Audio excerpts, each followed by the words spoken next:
Olá, eu sou Isabela Abreu, sou especialista em Direito Imobiliário e hoje a gente vai falar sobre as diferenças entre o contrato de arrendamento e o contrato de aluguel. Sabemos que no direito existem vários tipos de contrato e por isso é tão importante que a gente entenda quais são esses contratos e faça as delimitações de cada um desses. O contrato de arrendamento e o contrato de aluguel acabam se confundindo porque são muito parecidos, mas é importante que a gente entenda que tem uma peculiaridade entre eles que acaba diferenciando. Mas qual é essa peculiaridade? Bom, o contrato de arrendamento ele consiste em, assim como no contrato de aluguel, a gente fazer uma transação com o imóvel, ou seja, a gente tem um imóvel que é de nossa propriedade e a gente faz uma transferência de posse, ou seja, você vai poder usufruir daquele imóvel mediante o pagamento e uma contraprestação. Mas qual efetivamente seria essa diferença entre os dois contratos? Já que o aluguel e o arrendamento têm o mesmo objetivo, que é justamente a transferência da posse. Bom, no contrato de arrendamento, diferente do contrato de aluguel, você pode fazer uma conversão dos valores que foram já pagos e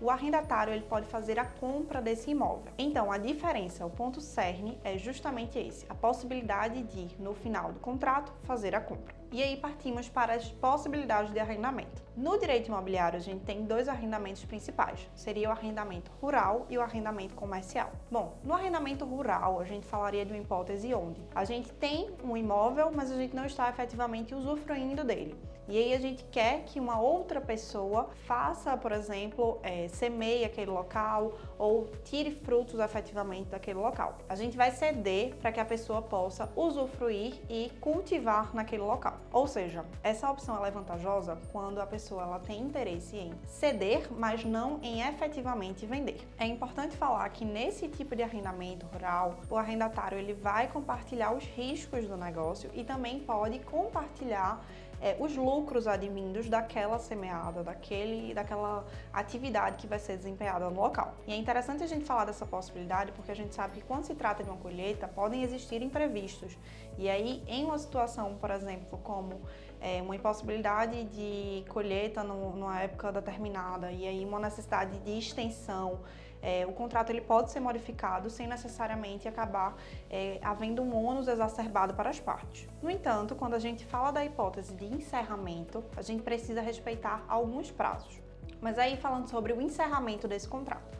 Bom, se o arrendador ele não quiser fazer a renovação daquele contrato, ele precisa avisar o arrendatário com antecedência mínima de 6 meses, sob pena do contrato ser renovado automaticamente. Mas passando para outra hipótese do arrendatário não ter interesse em renovação, aí a gente vai para um outro prazo.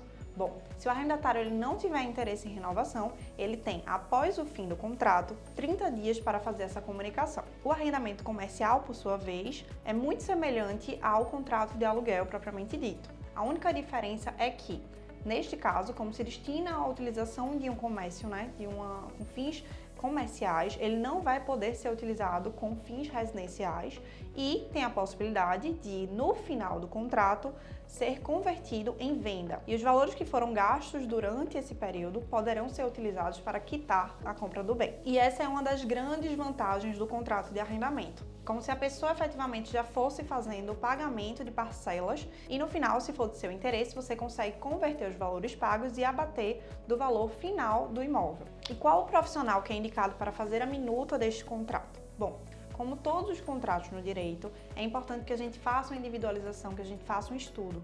Então, é indicado que um advogado de sua confiança faça a minuta desses contratos e realmente entenda qual é a sua necessidade para poder lhe orientar na utilização ou do contrato de arrendamento ou do contrato de aluguel. Para mais informações, entre em contato com o advogado de sua confiança ou acesse a um dos links na descrição desse vídeo.